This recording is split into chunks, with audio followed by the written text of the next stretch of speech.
put it in something like a media reader, which I'll do here. You have to know how to operate your hardware here. Let me fight with this a little bit. There we go. And I can just drop this right into a USB port. This is the most difficult part of my demo, is plugging in that USB in the dark down here. When I do this, I've got my media browser. I can start looking at media, and I can even mix and match media right on my timeline. So I can start the editing process, open up these clips, drag and drop them, and start mixing and matching, and see how different clips are going to cut together on a timeline sequence. We've done a lot of work in Premiere Pro CS5 to add native support for a bunch of different new cameras, such as digital SLR cameras. And one of the things that Premiere Pro actually does really, really well is mixing and matching time base. How many FCP editors have ever inherited a project that has like mixed, like maybe 5994 interlace footage with 24 frame progressive footage? You ever run into this? How does it work? Not well. One of the strengths of Premiere Pro has always been the ability to mix and match time base.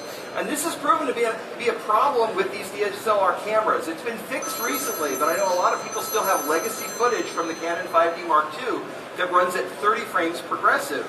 And you try and mix and match that with some 2997 footage, and things start to break apart. Well, because we can do this and we do it really, really well, we are including in CS5 a new preset called DSLR 1080p 30 at 2997. So this is designed to allow you to take that 30p footage and drop it on a timeline that's 2997 frames, mix and match to your heart's content, and not have to worry about artifacting caused by mixing time bases. I've actually had a couple cases where people have taken FCP projects, and because of the mix and match time bases, they've done this XML import just so they don't have to go back through and do a conform step before they can really get a good look at their edit. And it does work really, really well at that. Okay. I want to talk about another potential workflow here. How many here do time-sensitive, mission-critical type of editing where you have a hard deadline? You have to deliver a finished project at a certain time. Anybody? I see a few hands going up. This is something I've worked on. I've done shows, worked on and done editing for like afternoon magazine shows. Worked a little bit in news. And the idea behind this potential concept or this scenario is that you're finished an edit at the beginning, you've finished an edit at the end, you're waiting for a piece of interview footage. You've got to have this out the door at 4:30. It's 3 o'clock, you know the interview's about 15 minutes long and you're going to have to cut it a little bit. And the guy walks in the door at like 3:30. And now you're doing the math in your head. I need to take this clip and digitize it. That's probably going to take 15 minutes to get it into the system.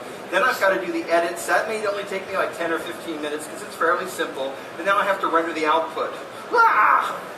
It's cutting it close.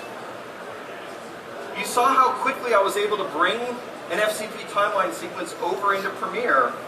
Since Premiere can work natively with this footage, if I have that similar timeline, I'm just going to simulate it here by just kind of popping a hole in my timeline here.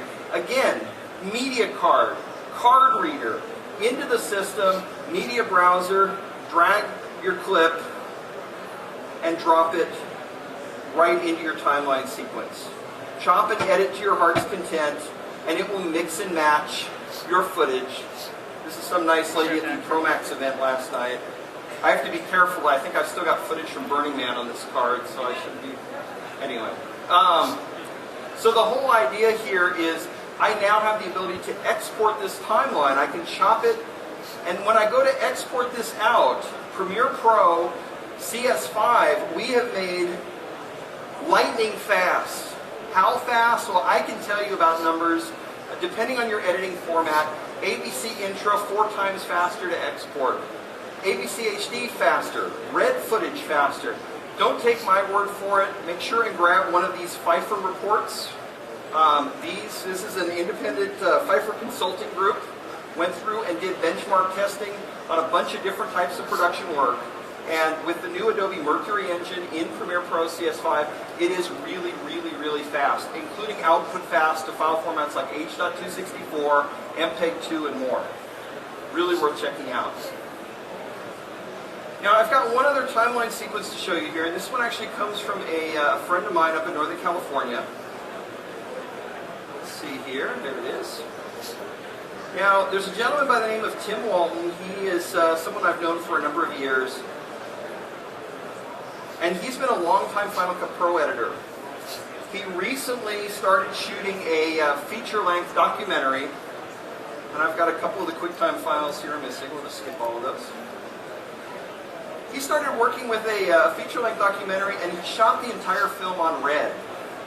And his first process, as he was bringing in his clips into FCP, he noticed the first thing you have to do is throw away and move away from the raw 12-bit color space that red naturally shoots on. He had already started completing the edit, and back in December, I had the opportunity to kind of show him a sneak peek of what we were doing with Mercury, and he decided to make the switch over to Premiere Pro. By doing this, he was able to utilize the XML output of Final Cut, bring it over into Premiere Pro, and then relink all of his clips with the native R3D files. So this timeline sequence that I'm working with here, this is a native 4K timeline sequence, 4,000 by 2,000 pixels, running in the Mercury playback engine, working with native color. Now, what does native color give you? Well, the red clips are actually working in RAW. This means if I want to go in and I want to change, the brightness of this clip or adjust the white balance of this clip, let me just reveal this in the project. There's the clip in question. I'm going to right-click on it and go to Source Settings. And we have access, if you don't understand RAW, how many here shoot like on a digital SLR for still cameras and use like Camera Raw technology from Adobe to do that? RAW means we're recording, when red records, it records the raw information off the sensor. It doesn't actually burn in things like white balance, exposure. And so if you have access to this, you can just change these values. These are just number values in the file header, and you can change your white balance in post-production, non-destructively. So Premiere Pro gives you the capability of doing that. So if I had to with this particular shot, I could come in here, scrub through a section of this, find part of the edit here, and I could come in and maybe, I want to warm this sequence up, maybe just give it a little bit of a red tint there.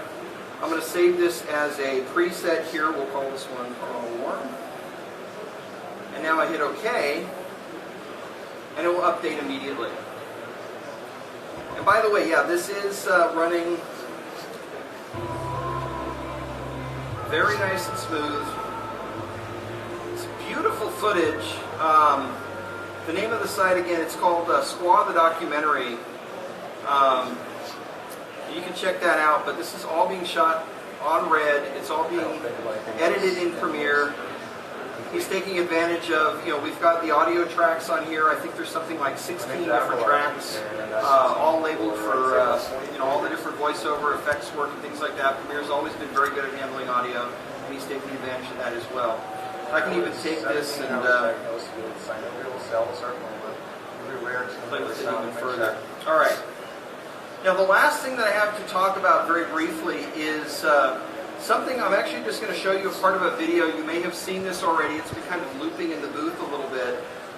We had the opportunity to work with the production team that created Avatar used a lot of Adobe products for this. Now, I'm not going to stand up here and tell you that Premiere Pro was used to edit Avatar. It was edited on an Avid media composer. However, Premiere Pro played a really crucial part of organizing and working with specific files. And I'm going to let John Landau from Avatar actually tell you all about it here just very briefly.